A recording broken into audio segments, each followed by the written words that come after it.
God says you may not have anything you want.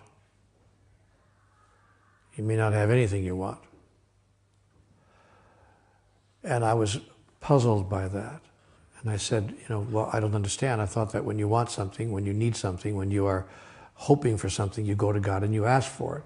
God said, no, you don't understand how the system works. You don't understand how the system works. Or that even that there is a system. But here's how the system works. Everything you could ever ask for, you could ever have now, or ever ask for in the future, you already have right now. You already have all of it. You simply are not experiencing it.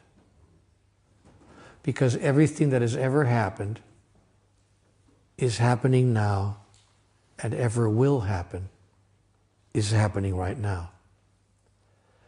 And so it is for you merely to reach into the sea of infinite possibilities and call forth the reality you choose now to experience. And you do this, you call forth from the sea of infinite possibilities the reality you choose to now experience through three devices mainly: thought, word, and action. That is, what you say, what you think or believe, and of course what you do. Now, if what you say is, please give me what I need today to survive, you will have a struggle acquiring what you need today to survive, because the statement comes from a deep underlying thought that you do not now have that, or you wouldn't be asking for it. It is that underlying thought, what Conversations with God calls the sponsoring thought, that has a huge influence on the creation of your moment-to-moment reality. Therefore, if you ask for something, or if you say, I want something, I'll use an example, I want more money. Oh, I really want more money in my life. The universe has only one answer to a statement like that. Indeed you do. That is correct.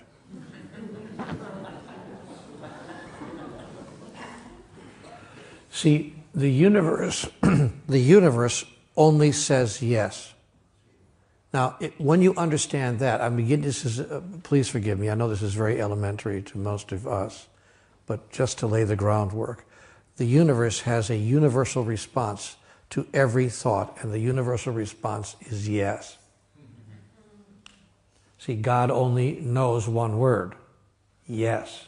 God has a very limited vocabulary. God says yes, yes, yes. Yes to what? Yes to whatever you think, say, or do. God says yes. Now the good side of that is, the positive side is that God never says no. The bad side of that is, for those who don't know how the system works, God only says yes. So if you say, I am sick and tired of my life going like this, God says, yes, that's true. I want more money. God says, indeed you do. Yes, that's true. You want money. That's true. And you will have the experience of wanting money because you're declaring, in fact, what's true for you. I want more money. Yes, you do. Yes, that's true. And so you will talk yourself right out of what you're trying to talk yourself into. Now, I don't want you to think that it's a matter of choosing the right words. I don't want you to get down to the point where you start parsing, like Bill Clinton.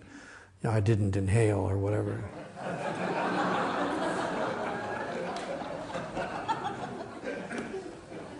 I don't want you to feel that you got to start parsing the language and worrying about every single syllable that you utter that proceeds from your mouth. But you do need to look deeply at the sponsoring thought, that is, at the foundational idea from which your words emerge. That you do need to look at. Or to put it another way, if you're coming from lack and from a thought that there's not enough, and couldn't I please have more, You are having to overcome in the first instance your thought that there's not enough, which is very difficult to overcome because it's your foundational thought.